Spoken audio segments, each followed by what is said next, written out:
Bonjour à tous, aujourd'hui on est le 11 janvier, il fait froid et on se retrouve pour le premier épisode de Monthly Film, donc ma série où je vais tester une pellicule par mois pendant un an, donc à peu près 12 pellicules normalement. Aujourd'hui on commence par la Washi Z et pour tester cette pellicule on est au Mans.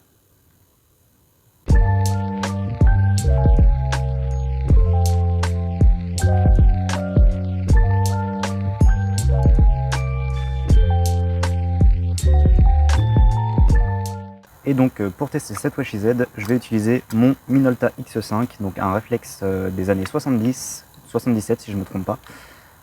Et bah c'est parti.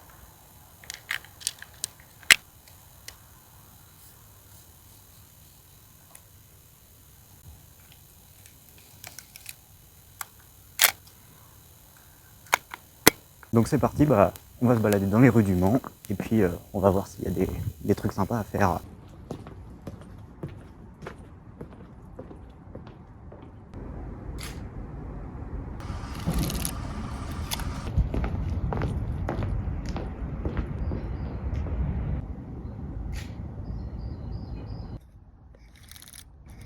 Bon, du coup, je ne pense pas tout tourner aujourd'hui et je vais pas mettre la caméra sur tous les spots que je vais faire parce que ça va être un peu long. Je vais me balader et puis on verra.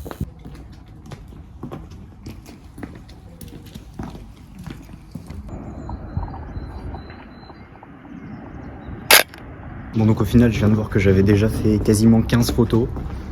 Donc je pense que je vais shooter la pellicule dans l'après-midi puisque c'est qu'une 24 vues. Donc normalement, tout devrait être fait aujourd'hui. Bon, au final, je suis allé beaucoup plus vite que prévu, donc j'ai shooté la pellicule complète en 3 heures. Bon, après c'est une 24 vues, donc c'est allé assez vite. Donc je rembobine et puis j'emmène ça au labo. Et puis on se retrouve d'ici quelques secondes pour le débrief et pour voir un peu ce que ça a donné.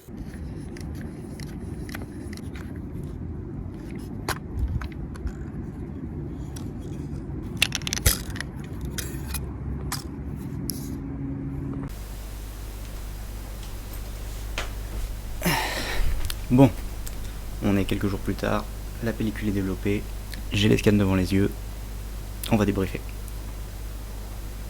Donc, après avoir un peu analysé les photos que j'ai faites, j'en ai sélectionné quelques-unes, j'en ai sélectionné 5 je crois, qui sont assez représentatives de ce que la pellicule elle vaut. Le reste était soit pas intéressant, soit c'était un peu répétitif par rapport à ce que j'avais. Mais donc pour commencer, on voit tout de suite avec les images que je vais vous mettre là que c'est un film assez contrasté, dû au proche infrarouge. La Washi Z c'est vraiment faite pour ça. C'est très proche de l'infrarouge, elle est très faite pour le vert. On va le voir après sur une autre photo. Donc vraiment, pendant mes tests, c'était pas la meilleure utilisation dans une vieille ville, très marron, ciel gris. Je pense qu'il faudrait que je la reteste de mon côté avec un ciel un peu plus bleu, voir ce que ça peut faire. Mais là, ciel très blanc, on voit tout de suite que ça crame énormément. En fait, il n'y a pas d'information dans le ciel sur par exemple la photo de la cathédrale. Là. Donc là, on voit bien par exemple que sur le lampadaire, le côté droit est vraiment foncé noir et le ciel est cramé, le lampadaire ressort vachement quand même du ciel. Ou pareil sur celle de la cathédrale, le ciel est tout de suite cramé et la cathédrale a des gros endroits sombres et donc c'est vraiment cool parce que la cathédrale ressort vraiment du fond, enfin du ciel, donc c'est vraiment sympa. Et comme je disais, du coup on voit vraiment que le film il a été prévu pour les nuances de vert. Sur la bouche incendie ça se voit vraiment, toutes les feuilles autour elles ont vraiment des nuances extrêmes de vert, ce qu'on n'aurait pas forcément avec d'autres films noir et blanc comme la Kentmer que je shoot beaucoup, la Kentmer 400, qui aurait fait vraiment tout gris, enfin il y aurait qu'une seule nuance de gris en fait. Pour ce qui est du grain, on voit sur celle où il y a la plante avec les chaises derrière, on voit vraiment que c'est un grain assez fin, mais en même temps il est présent, on le voit, il est bien là. Et c'est pas désagréable du tout à regarder. Si on zoome un peu, on voit qu'il y a vraiment pas mal de grains, il y en a beaucoup, mais il est pas patatoïde, donc c'est vraiment cool. Bon, par contre je sais pas exactement ce qui s'est passé sur cette photo, mais il y a quand même pas mal de déchets, enfin d'imperfections sur le négatif, on voit il y a vraiment des traces de partout. Donc c'est peut-être pas l'exemple le plus pertinent, mais on voit quand même pas mal de grains dans le flou. Et par contre dans la netteté, le grain on le voit vraiment pas énormément et c'est assez cool. Mais ce que j'aime beaucoup aussi sur ce film, c'est que c'est pas des images plates. Genre, il y a vraiment un gros contraste sur, par exemple, celle de la ruelle.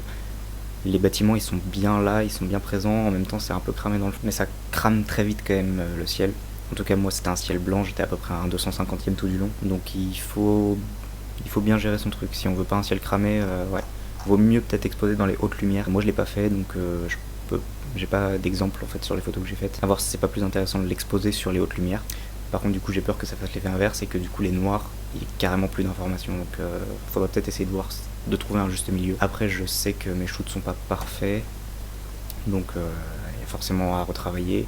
Le film je le connaissais pas, donc voilà, ça va être le cas sur tous les monthly films, hein. C'est des films que je connais pas, donc il y aura forcément des erreurs, mais je suis quand même très impressionné de la gamme de verts que ça peut faire. Vraiment la photo avec la borne d'incendie, je l'aime beaucoup. On voit vraiment que toutes les teintes de vert elles ont été prises, et en même temps c'est dû au fait que le film en lui-même soit fait pour ça. Donc oui, pour la petite histoire, la Washi Z elle a été créée à la base pour l'examen depuis des prises de vue aériennes de zones de forêt et autres. Donc il fallait pouvoir différencier les nuances de vert. Donc on le sent, hein, c'est vraiment fait pour. Et je pense que même l'utilisation qui serait le plus intéressant à faire de ce film-là, c'est d'aller en forêt un jour où il y a pas mal de soleil. Et je pense que ça peut rendre des trucs sympas. Donc pour conclure, je pense qu'on peut dire que c'est le film Washi le plus normal, entre guillemets. C'est ce qui va se rapprocher le plus d'un film noir et blanc assez classique par rapport à ce que Washi peut proposer, comme la Washi X ou autre. C'est un peu passe-partout, mais je la conseillerais pas pour des débutants. On sent qu'il faut vraiment connaître son boîtier et savoir comment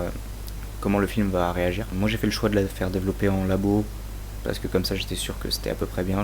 J'aurais pu la développer moi-même, puisque Washi fournit les temps avec les différents produits, les différents révélateurs et fixateurs. Pour continuer, c'est un film très contrasté, moi j'adore. Après c'est pas forcément ce que tout le monde va aimer. Vraiment fait pour le vert, donc vraiment je pense qu'il faut foncer en forêt avec ça. On a très vite plus d'infos dans les hautes lumières, ce qui peut être intéressant. Par exemple sur la photo de la cathédrale qu'on a vu, le fait qu'elle se décroche vraiment du ciel, c'est sympa, mais sur d'autres images je pense que ça le ferait pas du tout. Sur le lampadaire ça rend pas mal aussi.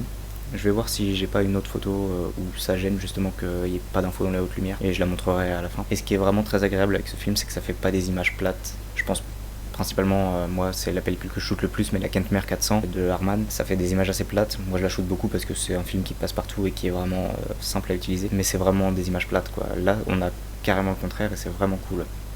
Bon, je crois qu'on a fait le tour. Je vous remercie vraiment d'avoir regardé cette première vidéo, et j'espère que ça vous a plu et que vous serez présent sur la seconde vidéo, donc qui sortira normalement le 28 février. Moi je vous dis à la prochaine, à plus.